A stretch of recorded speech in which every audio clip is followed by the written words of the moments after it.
There is one question every Indian IT CEO is being asked in 2026. It's a simple question. Is AI replacing your employees? In the last 12 months, every single major Indian IT CEO has been asked this question on television, and every single one of them gave the same answer.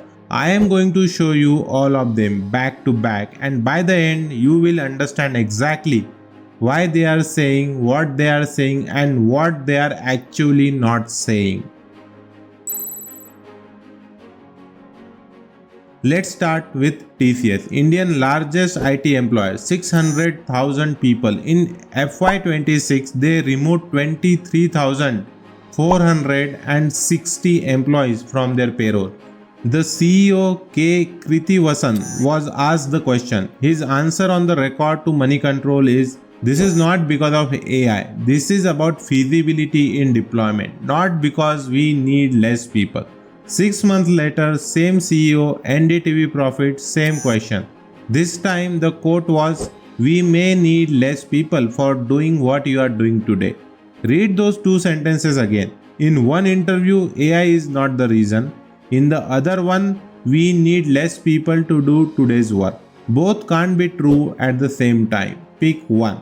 Now Infosys, Salil Parekh, CEO, asked the same question multiple times across multiple interviews, CNBC, Money Control, Business Today. His answer almost word for word every time, we don't see any layoffs in Infosys with these new age technologies. Confident, reassuring on the record. Now here is what the data says. In Q4 of FY26, Infosys headcount dropped sequentially by 8,440 employees in one quarter. 600 plus offer holders are sitting in cities across India with joining letters that have been deferred for months. Some have been waiting since July of last year. So the CEO statement is technically true. Infosys has not done formal layoffs. It just stopped onboarding the people it already hired. Stop renewing contract, push senior people out through performance reviews. That's not a layoff, that's the layoff with a better lawyers. Notice the pattern. TCS CEO not because of AI. Infosys CEO we don't see any layoff. Wipro and HCL every quarterly call same language. AI is augmenting our workforce. AI is a productivity enabler. We are growing into AI roles. Nobody in the C-suite of any major Indian IT company will say the actual sentence out loud. The actual sentence is AI is doing the job we used to bill clients to have humans do, and we no longer need the same number of humans to deliver the same contract. That sentence will never be said on a TV interview, and I am going to tell you exactly why. There are three reasons. Listen carefully. Indian IT services is valued on the price to headcount productivity ratio. The moment a CEO publicly admits AI is replacing employees, analysts will reprice the company. Contracts that were sold on a 1000% delivery model will get renegotiated. Margins compress. Stock drops 10, 15, 20% in a week. Reason 2 is the client. If TCS tells its clients, our AI now does what 50 engineers used to do, the next sentence from the client is great, then bill us for an AI license, not 50 engineers. The entire business model of Indian IT is built on selling time of humans, not outcomes. The moment AI is the deliverable, the pricing power collapses.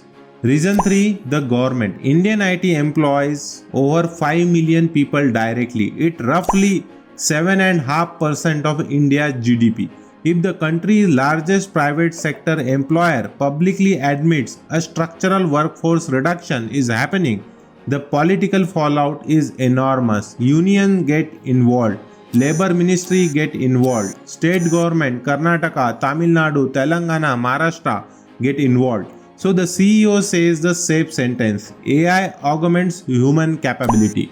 And the silent firing continues. 300 resignations a week, 35-day bench rule, deferred joining letters, project fluidity.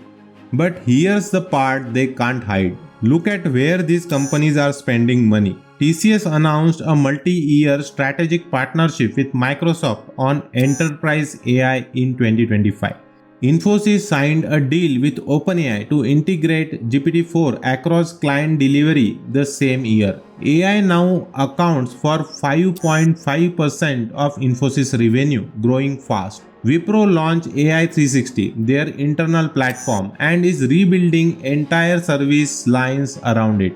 SCL Tech built AI Force and is, in the CEO's own words, embedding it across our customers. Now connect two dots.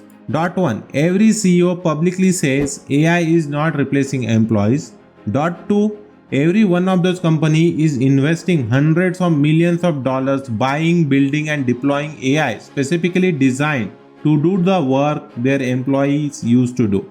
You don't spend that money to augment workforce. You spend that money to reduce the number of humans needed per dollar of revenue. The press release calls it transformation. The earning calls it productivity. The employee call it Project 2DDT. So when CEOs sit across from a journalist and get asked, is AI replacing your employees? The answer they give is not the answer to the question. The answer they give is the answer that protects the stock, the client contract and the government patience. The actual answer, the one that's true, is sitting in the headcount fillings, the bench policy document, the deferred onboarding emails, the resignation queue in the Bangalore. You don't need a CEO to confirm it. You just need to read the numbers they themselves filed. 23,460 at TCS, 8,440 at Infosys in one quarter, 600 plus offer holders waiting, 80% collapse in fresher hiring since FY22. That is the answer to the forbidden question. The CEO will never say it out loud. The spreadsheet already did. If you want to see the data behind every number I just quoted, sources, screenshot, press releases, they are linked in the description. Subscribe if you want to see what they are not saying next quarter before they are not saying it. I will see you in the next one.